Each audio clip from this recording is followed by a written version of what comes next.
आप सभी को मेरा सादर नमस्कार। यहाँ पे मैं कुछ ऐसे मुद्दों पे बात करने आया हूँ जिन पे इस प्लेटफॉर्म पे मैं नॉर्मली बात नहीं करता रहा हूँ। ये ऐसा पहला वीडियो है जिसमें मैं कुछ अनकन्वेंशनल मैटर्स पे बात करने वाला हूँ जो आपकी लाइफ के सबसे इम्पॉर्टेंट इशूज हैं and they are the most ignored topics. आपको पता है हम सरकारी नौकरी के पीछे हम जैसे स्टूडेंट्स क्यों भाग रहे हैं, हम क्या पाना चाहते हैं। टीवीएफ की एक एस्पिरेंट सीरीज आई थी जो यूपीएससी पे आधारित थी, यहाँ आप देख सकते हैं। और उसमें से मैंने कुछ लेसन्स निकाले हैं जो आपके साथ शेयर करना चाहता हूँ, जैसे बेरोजगारी, शादी, प्लान बी का क्या महत्व है, प्यार, हैप्पीनेस, बढ़ती हुई उम्र, समाज का ताना एंड सुसाइडल फीलिंग्स, अगर सिलेक्शन नहीं हुआ तो क्या करें, क्या कारण है कि हम फेल हो गए, एज वर्सेस सिलेक्शन, संतोष कहाँ करें। ऐसे तमाम मुद्दे हैं जिन पे दिखाया गया है। मैं उस सीरीज से आपको रिलेट करके और आपकी असल जीवन से इसको जोड़ करके बताने का प्रयास करूँगा। देखिए, यहाँ पे आप देख रहे होंगे कि बेरोजगारी, जब आपने टीवीएफ सीरीज़ देखी होगी ना, तो उसमें जो एसके सर होते हैं वो बोलते हैं कि इस पूरे क्लास में से ना शायद तुम में से कोई एक आधा बच्चा यूपीएससी क्लियर कर पाएगा, शायद कोई एक आधा, उसकी भी गारंटी नहीं है। समझ रहे हैं आप? और वो इस चीज को फैक्ट के बेसिस पे बात कर रहे थे। लाखों लोग फॉर्म भरते हैं, आपको पता है इस बार सीट कितनी है? 712। 10 लाख लोग फॉर्म भरेंगे। आप अंदाजा लगा सकते हैं कि लेवल ऑफ कंपटीशन क्या होगा। इस वीडियो के माध्यम से मेरा ये कतई प्रयास नहीं है कि आप ये तैयारी ना करें या फिर कहीं से भी आपको डिस्करेज किया जाए, लेकिन भेड़ चाल में आप चलते रहें, मुझे ये मंजूर नहीं है। मैं चाहता हूं कि आप हकीकत को समझें, आप लेवल ऑफ कंपटीशन को जानें। आपको पता है जब आप किसी भी बड़े कोचिंग इंस्टीट्यूट में जाएंगे तो आपको कैसे बताया जाएगा कि ये 10 लाख जो लोग होते हैं उसमें से आधे लोग बैठते नहीं हैं एग्जाम में। उसमें से कह दिया जाएगा कि सिर्फ 30,000 लोग सीरियस एस्पिरेंट होते हैं, उस 30,000 में 25,000 को आंसर लिखना नहीं आता है। इस तरह की भ्रामक बातें आपको बताई जाएंगी। लेकिन ट्रस्ट मी, मैं इस फेज में काफ़ी लंबे समय से जुड़ा हूं, मेरे जानने वाले लोग इस फेज में काफ़ी लंबे समय से जुड़े हैं, और मैं सबकी ना पर्सनल स्टोरीज, जितने लोगों को मैं जानता हूं वो जानता हूं, तो मुझे पता है कि एक्चुअल में लेवल ऑफ कंपटीशन क्या है और एक्चुअल में उनकी फीलिंग्स क्या हैं। तो आप किसी कोचिंग के बहकावे में अपने डिसीजंस को नहीं लेंगे। अगर आप एक नए एस्पिरेंट हैं या फिर एक ऐसे एस्पिरेंट हैं जिनको प्रिपरेशन करते हुए काफ़ी टाइम हो गया है, तो आप इसे पूरी ध्यान से सुनेंगे। मैं यहाँ बहुत इंपॉर्टेंट लेसन छोड़ के जाऊँगा आपके लिए। तो बेरोजगारी में आप समझ गए होंगे कि कैसे एसके सर बताते हैं, और वो बहुत ही फैक्ट बात है जो बहुतों को पचेगा नहीं। आपको पता है दूसरा यहाँ पे एक टॉपिक दिख रहा है, शादी। आपको पता है जिन लोगों का तैयारी करते हुए 5 साल, 6 साल, 8 साल हो जाता है ना, उन पे एक अलग ही सोशल प्रेशर होता है कि जल्दी से शादी कर लो अब, क्योंकि सोसाइटी को अब लगता है, उनके घर वालों को लगता है कि अब ये कर नहीं पाएगा। दूसरी चीज, उनको भी एक लेवल ऑफ फ्रस्ट्रेशन उनके अंदर भी आती है। एक पर्टिकुलर एज भी होती है जिसमें उनको अपना जो नॉर्मल लाइफ शेड्यूल है उसको स्टार्ट करना है। ऐसे में ना कैंडिडेट्स के सामने एक अजीब सी दुविधा होती है। उनको लगता है कि यार 1 साल की तो और बात है, कई सारे स्टेट्स के फॉर्म आए हैं, मुझे तो सिर्फ एक सीट चाहिए, इस बार थोड़ी और मेहनत करता हूँ और निकाल लेता हूँ। बट ये प्रोसेस ना इतना आसान होता नहीं है एक्चुअल में। अब क्यों नहीं होता है उसको हम आगे बताएंगे। एक और एस्पिरेंट सीरीज में दिखाया गया है प्लान बी, जब संदीप भैया प्लान बी की चर्चा करते हैं कि जब वो अपनी जो टीचर वाली जॉब होती है वो छोड़ के आते हैं ना, तो वो कहते हैं उस समय हमें प्लान बी के बारे में पता नहीं चला, लेकिन अब लागे है भाई कि प्लान बी का मतलब के होवे है। ठीक है, तो वो थोड़ा हरियाणवी टोन में बोलते हैं। तो उस चीज़ को आप समझिए, अगर आप नए एस्पिरेंट होंगे ना और किसी कोचिंग के बहकावे में आएंगे तो वो कहेंगे कि विकल्प संकल्प को कमजोर करता है। ऐसी ऐसी लाइनें आपको दी जाएंगी कि आप प्लान बी बनाओ ही नहीं, वहां पे पैसा 1.5 लाख 2.5 लाख रुपए जमा करो और उसके बाद वहां से कोचिंग लो। और उनकी क्या अकाउंटेबिलिटी है? कल को आपका सिलेक्शन नहीं हुआ कहीं, क्या कोई कोचिंग वाला जवाबदेह है इस चीज का? नहीं है।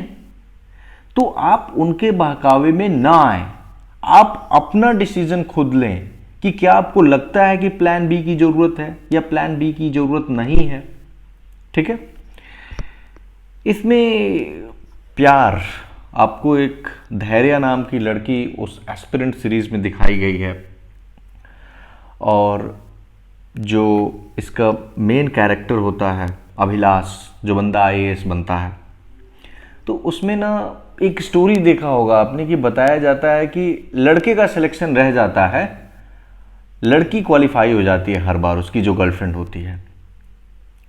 सेम तो अभिलाष क्या करता है कि ब्रेकअप करता है।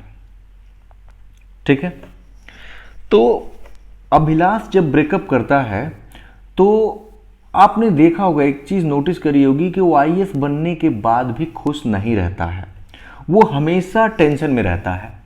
और लास्ट एपिसोड में जो संदीप भैया का कैरेक्टर दिखाया गया है, उन्होंने उससे यही बात बोली है कि आप अपनी गलतियों को मेरे सहारे जस्टिफाई करने का प्रयास मत कीजिए।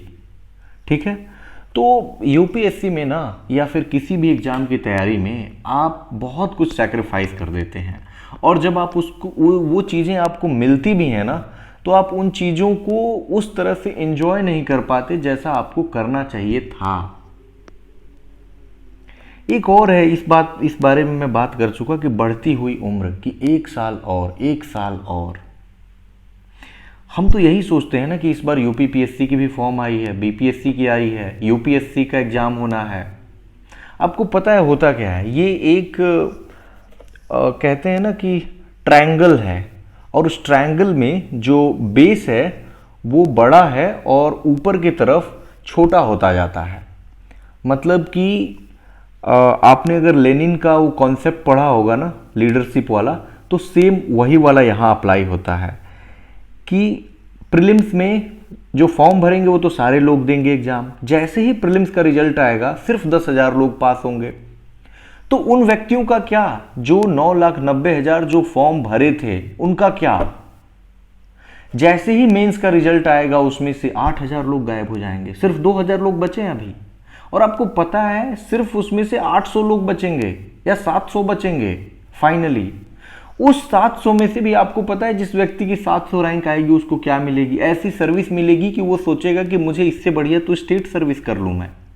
वो फिर से ट्राई करेगा इंडियन एडमिनिस्ट्रेटिव सर्विस में जाने के लिए, और अगर वो इंडियन एडमिनिस्ट्रेटिव सर्विस में अगले कई अटेम्प्ट्स में चला भी गया ना, तो उसको कैडर ऐसा मिलेगा ना, जैसे मान लो कोई नॉर्थ ईस्ट का कैडर मिल गया, तो उसको लगेगा ना कि यार कहीं मैंने गलती तो नहीं कर दी। अब वो कई तिकड़म लगाएगा कि मेरा कैडर कैसे चेंज हो जाए। आप समझ रहे हो मैं क्या कहना चाह रहा हूं? कि हैप्पीनेस का आपको लेवल खुद ढूंढना होगा, वो जगह ढूंढना होगा कि आप हैप्पी किस चीज में रहना चाहते हैं। अन्यथा ये अनएंडिंग रेस है, ये ऐसा मैं कहूंगा कि ये बॉटमलेस एंड बॉर्डरलेस रेस है। और ये 1 साल ना खत्म नहीं होता है, कुछ लोगों के लिए खत्म जरूर हो जाएगा जिनका सिलेक्शन हो जाएगा, और उनमें भी अधिकतर लोग संतोष कर ही लेते हैं किसी न किसी पोस्ट पे। जितना एफर्ट मारना है मारते हैं, और मारना भी चाहिए अगर आप में जुनून है तो। अगला है कि समाज का ताना एंड सुसाइडल फीलिंग्स। आपको पता है जैसे जैसे कोई भी एस्पिरेंट जब इस फील्ड में आता है ना, तो वो सिर्फ एक अटेम्प्ट सोच के आता है।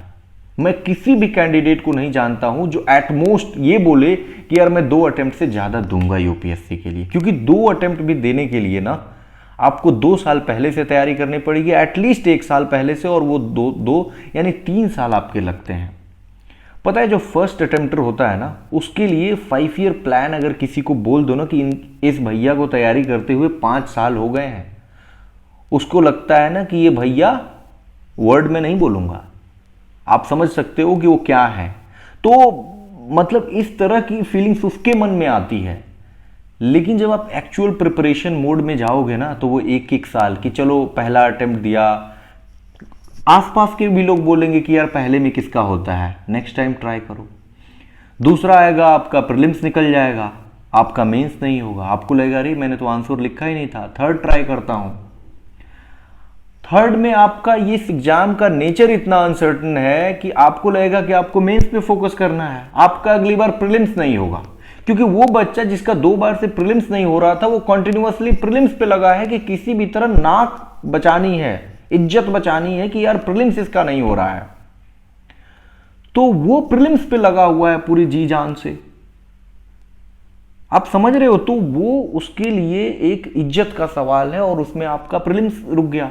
अब आपको फिर से लग रहा है कि यार चौथा अटेम्प्ट देते हैं, प्रीलिम्स तो मैंने निकाला ही था, वो गलती से इस बार रुक गई क्योंकि मैंने इग्नोर कर दिया था। और ऐसे में ना ये साइकिल चलता रहता है। अगली बार लगेगा कि यार बोर्ड मेरा खराब मिल गया इंटरव्यू में, मेरे को इंटरव्यू में कम मार्क्स मिल गए, इस तरह की चीजें चलती रहती हैं। या फिर आपको किसी पेपर में इस बार एसए में ज्यादा आ जाएंगे, अगले आपको लगेगा कि यार एसए का तो मैं मास्टर हूं, अगली बार आप और प्रिपरेशन करके देंगे, एसए में कम आ जाएंगे, कुछ कर ही नहीं सकते इसमें लिटरली आप। तभी तो कहते हैं ना यार कि luck do plays its role in such competitive examinations where there is a lot of subjectivity। आपको पता है कि पूरी पेपर सब्जेक्टिव होती है मेंस की। आपकी थॉट उस टीचर को कितना पसंद आ रहा है आप नहीं जानते हैं। और यहां पे मैं बात कर रहा था ना कि समाज का ताना, मैं थोड़ा सा डेविएट कर गया था इस टॉपिक से, आई गॉट इमोशनल, कि जो समाज का ताना है ना, जितना वो ताना नहीं देता है उससे ज्यादा आप महसूस करने लगते हैं। कारण ये है ना कि लोग आपको सजेस्ट करने लगेंगे, आप यूपीएससी एस्पिरेंट थे, आप क्वालिफाई नहीं कर पाए, भले आप इंटरव्यू फेज से लौटे हैं, लेकिन लोग कहेंगे कि यार कांस्टेबल की फॉर्म आई है, क्यों नहीं भर रहे हो। क्योंकि अब आप भी सोचते हो कि यार मेरे पास तो कुछ है ही नहीं। बात ये थी कि यूपीएससी के प्रिपरेशन में आपको इतना टाइम ही नहीं था कि आप 17 जगह फॉर्म भरो, आप उसमें एंगेज थे, ज्यादा से ज्यादा 1 पीसीएस दे लिया या 2 पीसीएस दे लिया। लेकिन आपको पता है इन सब को देने में कितना अप्रोच अंतर होता है, कितना अप्रोच का अंतर आ जाता है। अगर आप यूपीएससी दे रहे हैं और बीपीएससी दे रहे हैं, तो आप देख सकते हैं बीपीएससी में स्टैटिस्टिक्स पूछा जाता है मेंस में, प्रीलिम्स में बिहार के 25% ऑलमोस्ट सवाल आ जाते हैं, 20% सवाल आ जाते हैं। मेंस में आपने देखा होगा कि पटना कलम पेंटिंग पूछी जाती है। मतलब मेरा कहना है कि इन टॉपिक्स को अगर आप स्पेशल अलग से तैयारी नहीं करोगे तो आप उनके मुकाबले अच्छा नहीं परफॉर्म करते जो इसकी स्पेशली तैयारी कर रहे हैं। तो यानी आपको अपना अप्रोच तो डिवाइड करना पड़ेगा, और इसमें आपको टाइम कहां से लाएंगे।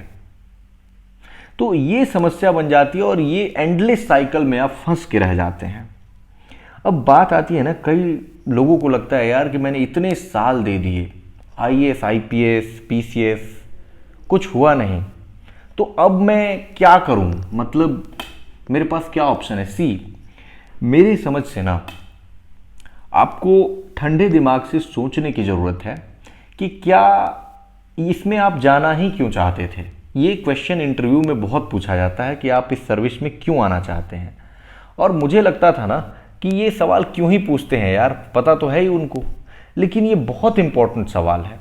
अगर आपके पास कोई सॉलिड रीजन नहीं है ना, तो आप मत कीजिए प्रिपरेशन इस सर्विस का, जस्ट बिकॉज कि आपके फादर चाहते हैं, आपकी मदर चाहती हैं, या आप पढ़ने में ठीक हैं, या फिर कोई और कारण जैसे कि मेरा दोस्त प्रिपरेशन कर रहा है तो मैं भी कर रहा हूं, या फिर मैं बन जाऊंगा तो मेरी लग्जरियस लाइफ होगी, ऐसा नहीं होने वाला है। आपके पास रिस्पॉन्सिबिलिटीज और बढ़ जाएंगी और एक सॉलिड ग्राउंड नहीं है ना, तो आप 2-4 साल के बाद डीमोटिवेट हो जाओगे।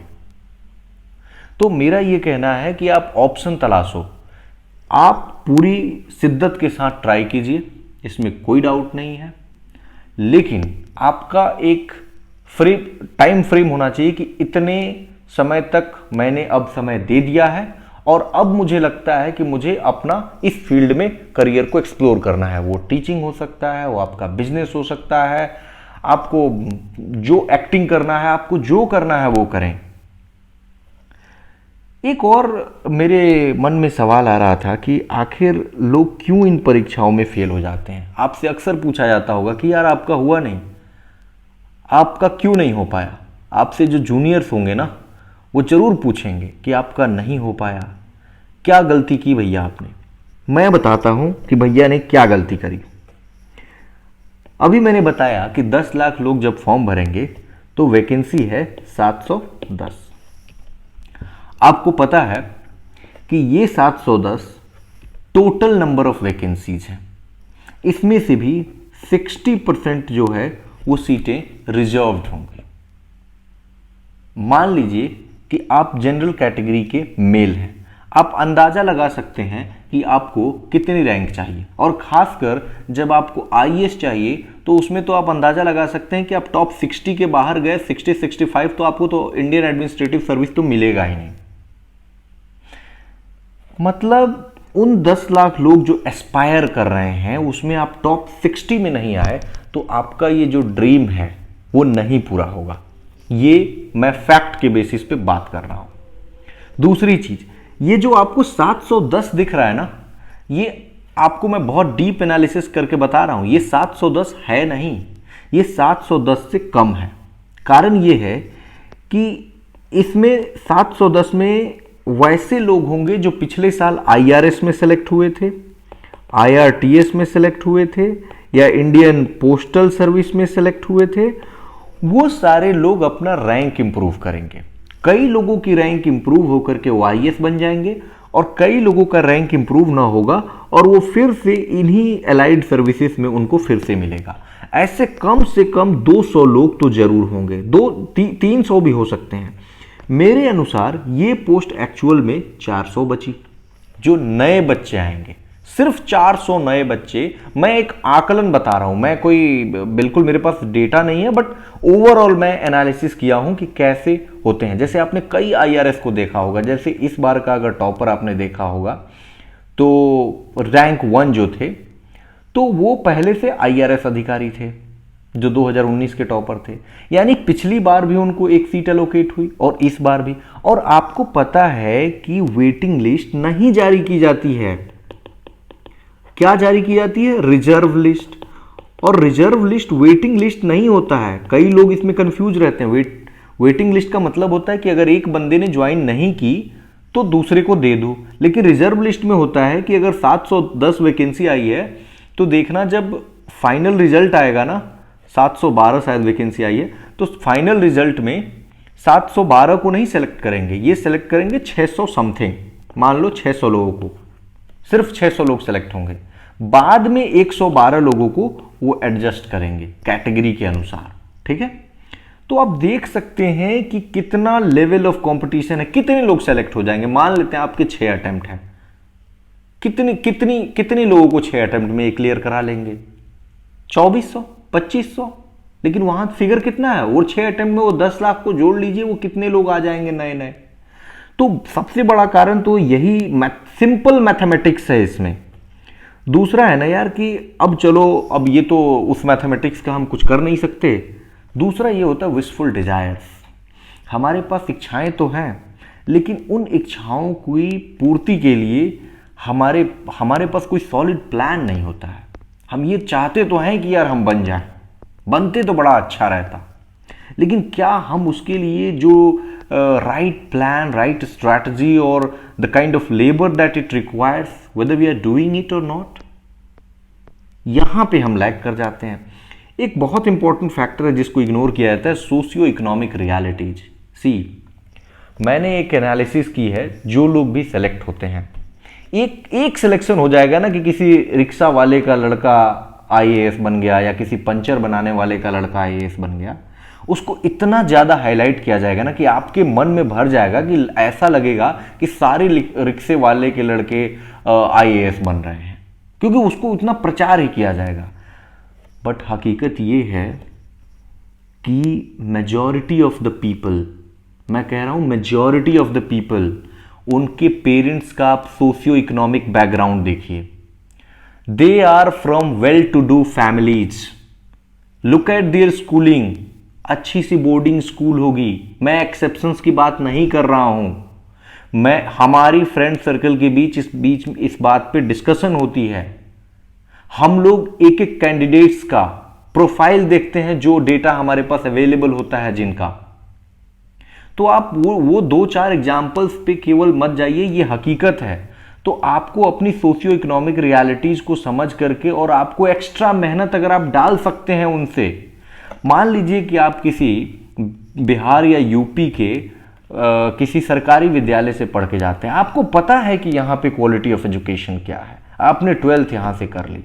एक बच्चा जो किसी देहरादून में दून स्कूल में पढ़ रहा है, बोर्डिंग स्कूल है, आपको लग रहा है, या डीपीएस वगैरह में पढ़ रहा है, आपको लग रहा है कि दोनों तैयारी शुरू करेंगे ग्रेजुएशन बाद। मैं चैलेंज देके कह रहा हूं कि उस कैंडिडेट की जो लेवल ऑफ अंडरस्टैंडिंग होगी या ग्रैस्पिंग पावर होगी, वो आपसे ज्यादा होगी। तो आप इस एग्जाम को तभी क्रैक कर पाएंगे जब आप एक्स्ट्रा एफर्ट डालेंगे, उससे ज्यादा लेबर करेंगे। अगर उससे ज्यादा लेबर कर लेते हैं तो चांसेस है, लेकिन बराबर में लेबर करेंगे आप पास हो ही नहीं सकते। जुनून चाहिए। उसके बाद अगर बहुत ज़्यादा जुनून नहीं है तो ये विशफुल डिजायर ना रखें और आंसर राइटिंग करें। देखा होगा आपने अभिलाष को, लाइब्रेरी में बैठ के उत्तर लिखते हैं, दोनों एक दूसरे का कॉपी चेक कर रहे होते हैं, ठीक है।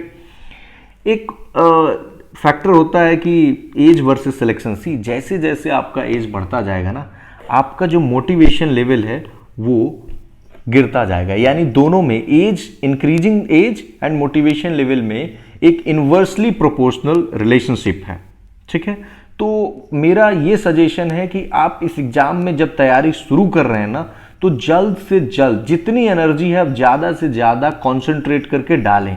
थोड़ा थोड़ा करने से कोई मतलब नहीं है, आपके 10 साल लग जाएंगे और एग्जाम नहीं क्लियर होगा। ये हार्श रियलिटी है जो कोई नहीं बोलेगा आपको। यहां पे है कि अब भाई संतोष कहां करें, क्या है, कहां पे जाके रुकें। एलाइड सर्विस मिला, प्री क्लियर हुआ, प्री ही नहीं हो रहा, मेंस क्लियर हुआ, कहां रुके, कैसे पता लगाएं।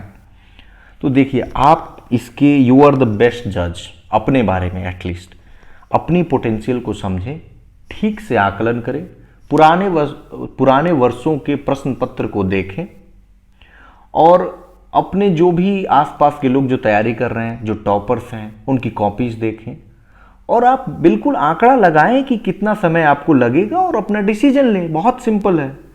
और प्रायोरिटी ना मेरे अनुसार हैप्पीनेस को मिलनी चाहिए। इस प्रिपरेशन के दौरान मैंने देखा है कि लोग मतलब they have the psychological issues, trust me, they have the psychological issues.